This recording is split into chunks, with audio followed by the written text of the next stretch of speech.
La Seconde Guerre mondiale, connue comme l'événement militaire le plus meurtrier de l'histoire, avec environ 60 millions de morts, est définitivement l'un des épisodes les plus sombres de l'histoire de l'humanité.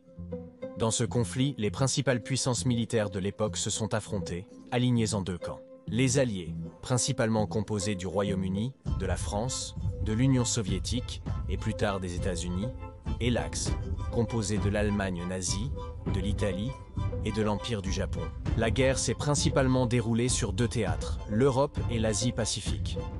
Dans cette vidéo, nous parlerons du front où la guerre a éclaté, l'Europe, mais avant cela, récapitulons les facteurs qui ont conduit à déclencher cette guerre sanglante. En 1918, la Première Guerre mondiale a pris fin.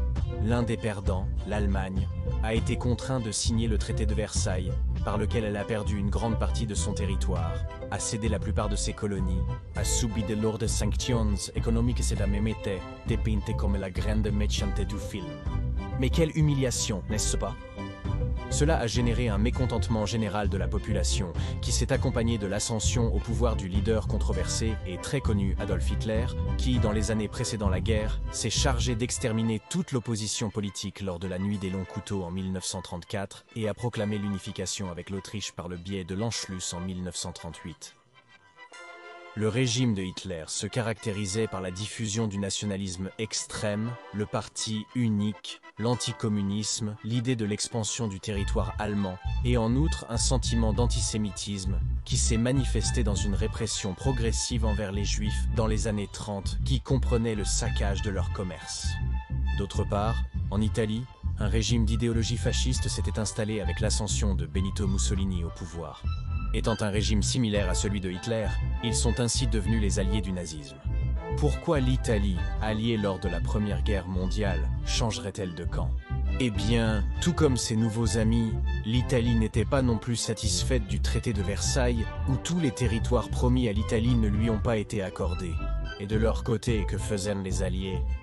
Face à la croissance politique et militaire de l'Allemagne nazie, ils ont adopté une politique d'apaisement, dirigée par le Premier ministre britannique, Neville Chamberlain, et cela s'est reflété dans l'accord de Munich, dans lequel l'Allemagne incorporerait la région des Sudètes de la Tchécoslovaquie, sans même la participation de ce dernier, alléguant que la population de cette région était majoritairement germanique. Pour commencer les tensions, en mars 1939, Hitler rompt les accords du traité de Munich et prend non seulement les Sudètes, mais aussi le reste du pays, créant ainsi le protectorat de Bohême et Moravie et l'État marionnette de Slovaquie. Cela a démontré l'échec de l'apaisement. Ne trouvant pas cela suffisant, Hitler exige maintenant de la Pologne la ville de Danzig, perdue dans le traité de Versailles. C'est pourquoi, en mai, la Pologne signe avec la France et le Royaume-Uni un accord de défense mutuelle.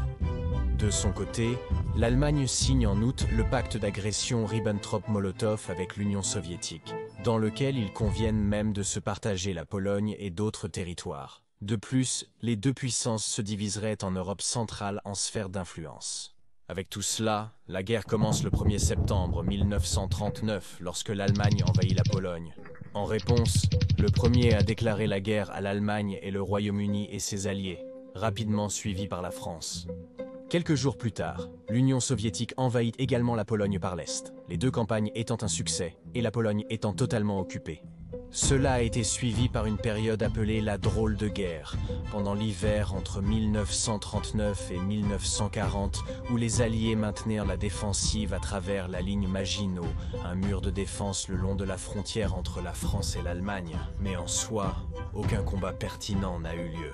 Pendant cette période, l'Union soviétique entre en guerre avec la Finlande, où malgré le fait que l'armée rouge surpassait les Finlandais de 4 à 1, il a été très difficile de s'imposer et ils n'ont pas réussi à réaliser une invasion complète. Au final, ils n'ont pu annexer que de petits territoires, et cela a laissé un précédent de faiblesse, ce qui a été perçu par Hitler. En avril 1940 commence l'opération Westerbund, dans laquelle Hitler envahit les neutres du Danemark et de la Norvège, qui n'ont pas offert beaucoup de résistance malgré le soutien des Alliés. Hitler a obtenu une victoire stratégique en utilisant la Norvège comme base pour des attaques navales, aériennes et l'approvisionnement en ressources pour la production d'armement. La guerre de Broma se termine en mai 1940 lorsque l'Allemagne envahit le Luxembourg, la Belgique, les Pays-Bas et la France. Une autre opération réussie, grâce à la tactique de Please Cry, ou guerre de l'éclair, consistait à bombarder les villes et à envahir rapidement l'ennemi pour qu'il n'ait pas le temps de réagir. Pendant l'invasion de la France, le célèbre miracle de Dunkerque se distingue par lequel, ayant été encerclés par les troupes allemandes, 330 000 soldats alliés parviennent à s'échapper en Angleterre. Pourquoi l'Allemagne a-t-elle laissé cela arriver? Eh bien, c'est jusqu'à présent un sujet de débat. Le 22 juin 1940, face aux constantes victoires de l'Axe, la France signe un armistice avec l'Allemagne où le territoire français est divisé en deux. La zone nord, occupée par l'Allemagne, et l'État du Sud, connu sous le nom de France de Vichy, qui serait un nouvel État marionnette allemand sous le commandement de Philippe Pétain. D'autre part, le principal allié de l'Allemagne, l'Italie, avait également déclaré la guerre aux Alliés et pour sa part prend certains territoires d'Afrique, d'Albanie et de Grèce, qui offrent une résistance qui met l'Italie en difficulté. Un autre front qui s'ouvre dans la guerre est en mer Méditerranée. L'objectif allemand était d'atteindre le canal de Suez, car ce blocus rendrait difficile l'arrivée de soutien de l'Inde et de l'Australie. Avec la reddition française, le Royaume-Uni attaque la flotte de la France de Vichy en Algérie le 3 juillet 1940, de peur qu'elle ne tombe entre les mains allemandes. Revenant sur le front occidental, Hitler a commencé à planifier l'invasion d'une Angleterre déjà sous le commandement de Winston Churchill. Pour cela, ils ont cherché la supériorité aérienne pendant la bataille d'Angleterre, entre juillet et novembre. N'ayant pas obtenu les résultats escomptés, c'est considéré comme la première défaite allemande. C'est pourquoi Hitler a déployé divers bombardements pendant ces 5 mois sur les principales villes d'Angleterre. Malgré cela, Londres a résisté et n'a pas cédé à l'invasion allemande. En septembre 1940, l'Italie lance une offensive en Égypte pour continuer à attaquer les bases britanniques dans ses colonies. Avec cela commence la campagne d'Afrique du Nord, où les Alliés ont le soutien de l'Australie et de la Nouvelle-Zélande, et ensemble ils contre-attaquent dans l'opération Compass. De son côté, l'Italie reçoit le soutien allemand avec les célèbres Afrika Korps, sous le commandement du général Erwin Rommel. Face à ce besoin, les Allemands commencent à voir les Alliés comme un fardeau. En avril 1941, les forces de l'Axe, auxquelles se sont également joints les royaumes de Hongrie et de Bulgarie, envahissent la Yougoslavie. De plus, un nouvel État marionnette de l'Axe est proclamé, l'État de Croatie. Le reste du territoire a été divisé entre les envahisseurs. Ces faits, ajoutés à l'invasion de la Grèce, ont retardé l'un des plans les plus inattendus de Hitler, l'invasion de l'Union soviétique par l'opération Barbarossa le 22 juin 1941. Quelque chose que même Staline ne s'attendait pas. L'objectif premier était de capturer Leningrad. Bien que cette offensive ait initialement causé de nombreuses pertes et la perte de vastes étendues de territoire en peu de temps, l'Allemagne ayant réussi à occuper les pays baltes, la Biélorussie, l'Ukraine et une partie de la Russie, atteignant ainsi son expansion maximale à ce stade, tout a changé avec l'arrivée de l'hiver en décembre. Et avec cela, le début des aventures d'un Hitler pressé qui a osé ouvrir la guerre sur 2 fronts. À ce fait précédent s'ajoute l'entrée en guerre des États-Unis après l'attaque de Pearl Harbor en décembre 1941. Avec cela, un nouveau front de guerre s'ouvre dans l'océan Pacifique, un front que nous verrons plus en détail dans une autre vidéo. Mais ce qui nous importe, c'est qu'avec cela, le président Franklin Roosevelt déclare la guerre au Japon, allié à l'Allemagne. Donc Hitler, toujours confiant et fier, déclare la guerre aux États-Unis, et avec cela, il scellerait ainsi le destin de l'Axe à une future défaite. Maintenant, avec un nouvel adversaire sur la table, l'Allemagne, qui avait pris le contrôle de l'Atlantique Nord avec ses U-Boots, des sous-marins avec lesquels elle avait coulé un grand nombre de navires alliés, a également commencé à couler des navires américains. En mai 1942, un destroyer de la Royal Navy a capturé un sous-marin allemand et a obtenu la machine Enigma, avec laquelle ils ont pu déchiffrer le code utilisé par les U-Boots, obtenant ainsi des informations sur les mouvements des navires allemands. Pendant ce temps, sur le front de l'Est, le froid hivernal avait empêché les Allemands de continuer à avancer. En janvier 1942, Staline a ordonné une contre-offensive. Malgré des victoires supplémentaires des Allemands, comme la deuxième bataille de Kharkov, les défaites commencent à se manifester.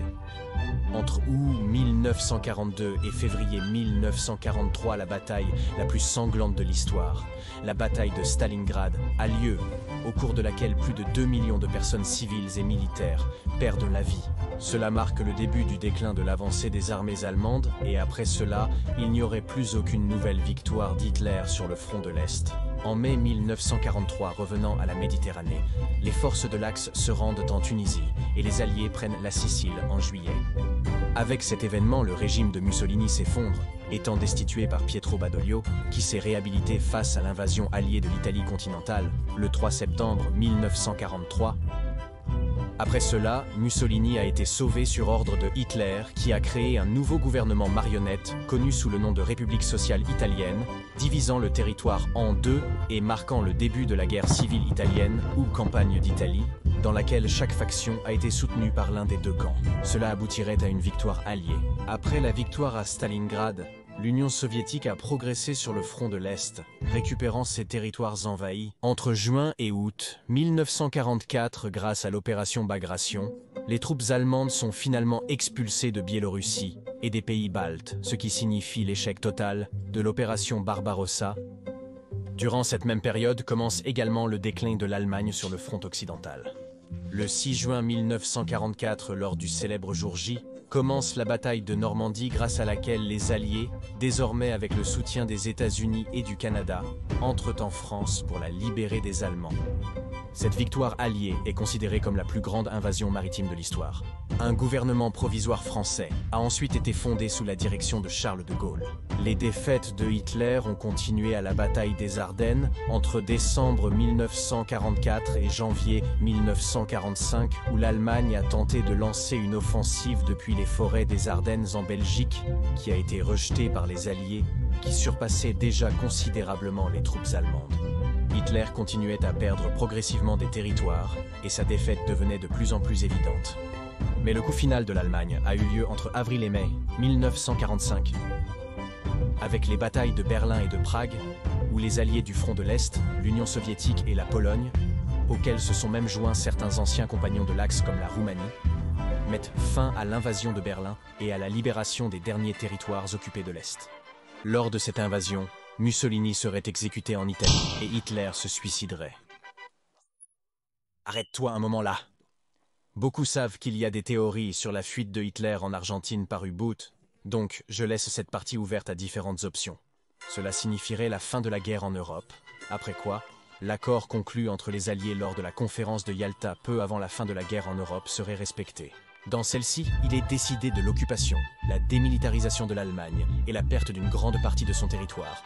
Cela marquerait le début de la guerre froide face à l'ascension de l'Union soviétique et des États-Unis en tant que superpuissance et stimulerait la création de nouvelles sociétés intergouvernementales comme l'ONU et l'Union européenne, dans l'espoir qu'une guerre aussi sanglante que celle-ci, qui a dévasté la plupart des nations européennes, ne se reproduise plus.